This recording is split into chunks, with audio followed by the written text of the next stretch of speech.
আসসালামু আলাইকুম বন্ধুরা, আমি মোহাম্মদ তৈয়বুর রহমান। আপনারা দেখছেন তৈয়ব গান ইউটিউব চ্যানেল। তো আমরা কি প্রতিনিয়ত মূর্খ হতে চলেছি, মূর্খ হয়ে যাচ্ছি? তো আমি কী কারণে এই কথাটি বললাম, অবশ্যই পুরো ভিডিওটি দেখবেন, তারপরে বুঝতে পারবেন। আমরা দিনের পর দিন যেন এক অসুস্থ জাতিতে পরিণত হচ্ছি এবং আস্তে আস্তে আমাদের বুদ্ধি লোপ পাচ্ছে এবং সেই সাথে আমরা আমাদের নিজেদের মূল্যবোধ এবং যে সম্মান সেটা হারিয়ে ফেলছি। এর কিছু যুক্তিযুক্ত কারণও আছে। আপনি যদি এই সোশ্যাল মিডিয়া বলেন বা আপনার প্রত্যাহিক জীবন ঘনিষ্ঠ আ বিষয়গুলো পর্যালোচনা করেন, তাহলে দেখবেন যে আমরা দিনের পর দিন কেমন যেন হয়ে যাচ্ছি, কেমন যেন অসুস্থ বোধ করছি, অসুস্থ হয়ে যাচ্ছি। আমাদের মেধা, আমাদের যে সম্মান, যে বিবেক সেটা লোপ পাচ্ছে। কারণ যদি প্রথম কারণটি বলি, তাহলে দেখবেন যে আমাদের শিক্ষা। আমাদের যে শিক্ষা, এই শিক্ষা আমাদেরকে মানুষ বানাতে পারছে না। একটা ছেলে হয়তো বিশ্ববিদ্যালয়ে পড়ছে বা কলেজে পড়ছে।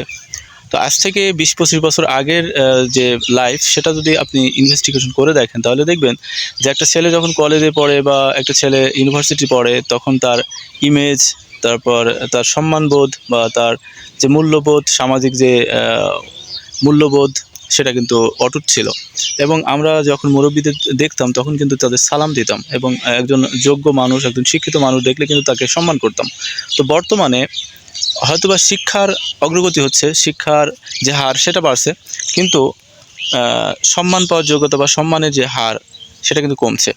শিক্ষিত বাড়ছে, কিন্তু সেই তুলনায় সম্মান বা আ সামাজিক অবক্ষয় বাড়ছে। তো এটাকে আপনি কি বলবেন? দ্বিতীয়ত, আমাদের পোশাক-আশাক।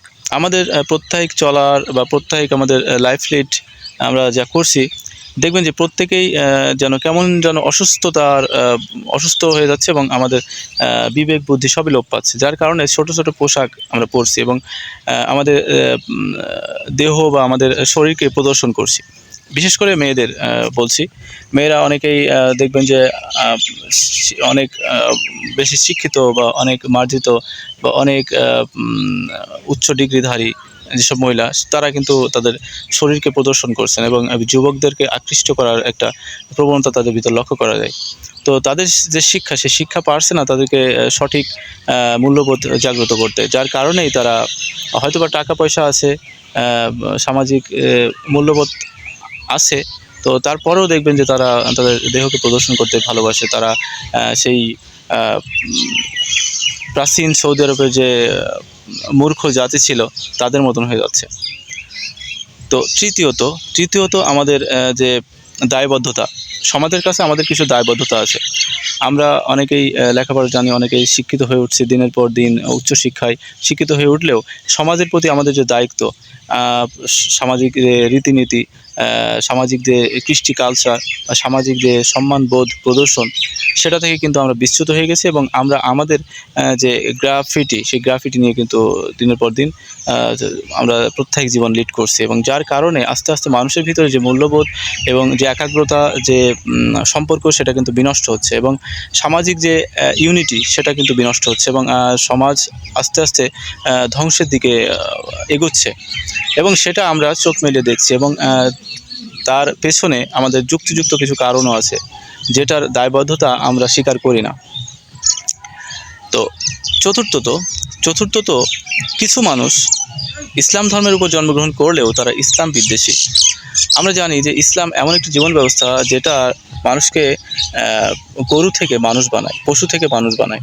তো সেই ইসলামের বিরুদ্ধে আমরা কিন্তু কথা বলি, ইসলামকে নিয়ে কটাক্ষ করি এবং আমরা কিছু মানুষ আছে যারা ইসলামকে ধ্বংসের সম্মুখীন করার জন্য আমরা আমাদের কর্মগুলো পরিচালিত করছি।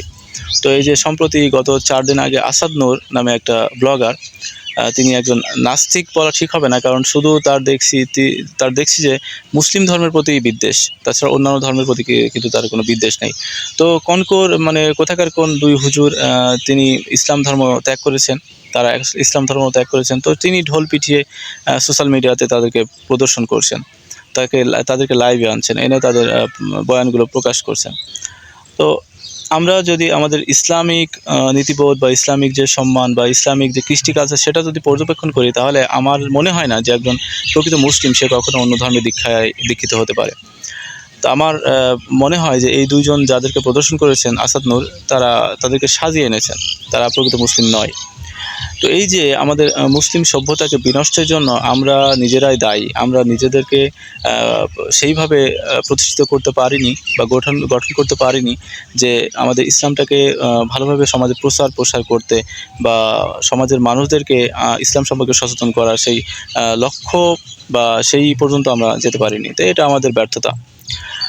তো এই যে ৪টি বিষয় অবতারণা করলাম বা ৪টি বিষয় আপনাদের সামনে তুলে ধরলাম, তো আপনার মতে কী বলে বা আমার সাথে আপনি একমত কিনা অবশ্যই কমেন্টস করবেন, এবং আপনি আমার চ্যানেল নতুন হলে অবশ্যই চ্যানেলটি সাবস্ক্রাইব করে দিয়ে বেল বাটনটি অল করে দিয়ে আমাদের সাথেই থাকবেন। তো দেখা হবে, কথা হবে নেক্সট কোনো ভিডিওতে। সে ভালো থাকবেন। আসসালামু আলাইকুম।